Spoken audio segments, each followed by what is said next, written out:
So far we've been looking at the fundamental counting principle here in lesson 1. Now we're going to move on to looking at permutations. So as you can see by the definition here, an ordering of n objects is a permutation of the objects. For instance, there are 6 permutations of the letters A, B, and C. So when you think of the word permutation, I want you to think of order. I'm making a list and I'm putting it in order. So different ways that we could order the letters A, B, and C. Well, we could have A, B, C. We could have A, C, B. Maybe we could write them as B, A, C or B, C, A. Or maybe we could write C, A, B or C, B, A.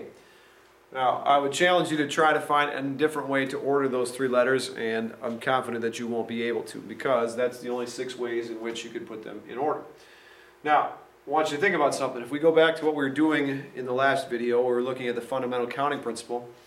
We looked at license plates and PIN numbers and all sorts of things like that. I had you write out a couple of blank spaces like this. And think about how many options do I have for that first space. Well, when I chose to put the letters in order, I had 3 letters to choose from for that first space.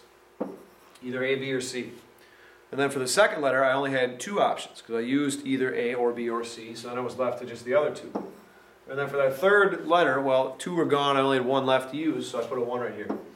Remember, the fundamental counting principle would say, if these are independent events, go ahead and multiply them together. 3 times 2 times 1, we end up with 6. 6 by multiplying, 6 by writing all of them out.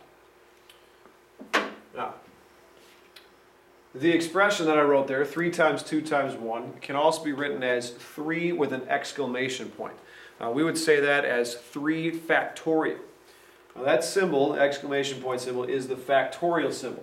That's how we say it again, 3 factorial.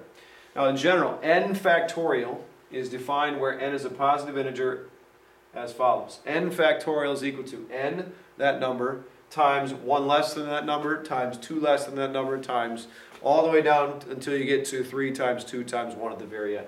So when I take 3 factorial, that means start with 3 and multiply it by every integer from there on down to 1. 3 times 2 times 1. If it was 5 factorial, we'd have 5 times 4 times 3 times 2 times 1, etc. Now, the number of permutations of n distinct objects is n factorial.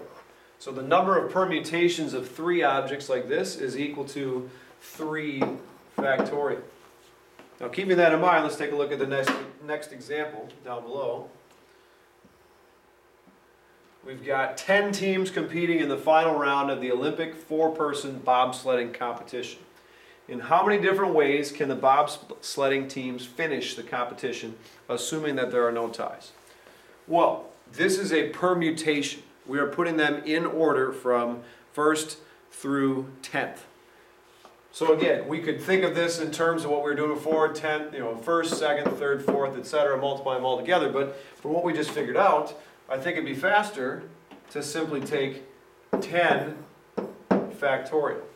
There's 10 distinct objects here. There's 10 different bobsled teams, and they can finish in any order. Well, how many different ways could they finish? Well, that'd be equal to 10 factorial. Now, instead of taking 10 times 9 times 8 times 7 all the way down to 1 on your calculator, there is a special feature that your calculator has. So if I want to calculate 10 factorial, there's a number of different ways to do this. I first type in 10, and then I need to find the factorial option. One way to get there with the newer operating system, you hit alpha F2 to bring up your different function commands. The 9th one is the exclamation point, that would be factorial. So I'll choose 9, 10 factorial, hit enter, there it is. 3,628,800. A large number, but that's okay. Different way to get there, if I type in 10 and then go to the math menu, over here it says prob for probability. I'm going to scroll over that direction, and the 4th option in that menu is again the factorial button. So I choose 10 factorial and I hit enter, and there it is. So that's using the factorial key. That would be the number of permutations of n distinct objects using all of those objects in our permutation.